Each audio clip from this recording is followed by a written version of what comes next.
Ang programang ito ay rated SPG. Striktong patnubay at gabay ng magulang ang kailangan. Maaaring may masiselang tema, lengguwahe, karahasan, sexual, horror o droga na hindi angkop sa... Makikiparty ka na sa amin? Yes, for Lolo. Talaga?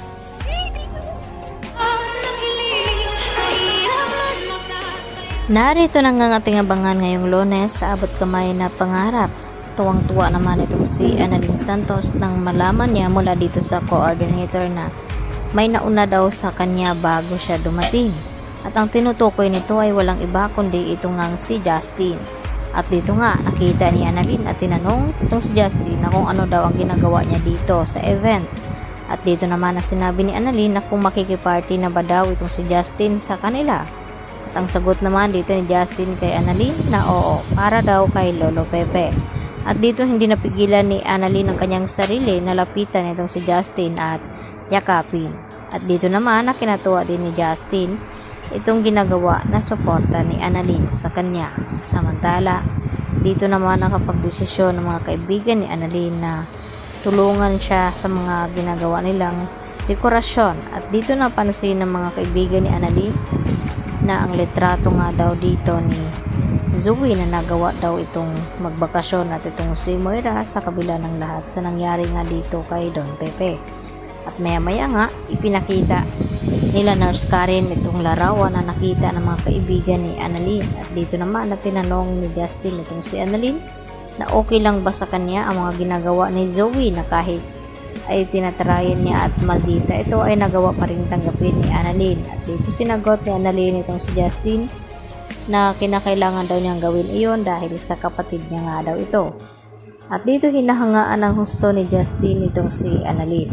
At maya-maya ang sumunod na dumating ay walang iba kundi itong ina ni Annalyn na si Lynette. At inggit naman ang naramdaman dito ni Justin habang kayakap ni Annalyn ito ngang si Lynette.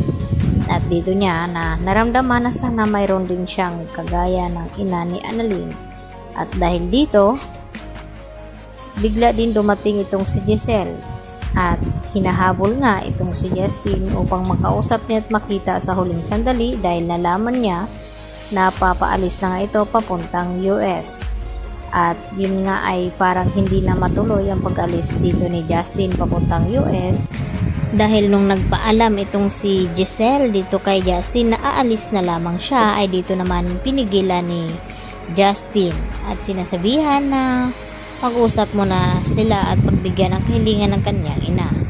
Samantala, dahil sa pag-aalaga nga ng mga doctors at nurses dito kay Don Pepe ay hindi nila namalayan na muli ngang nagising na ito at nagkamalay.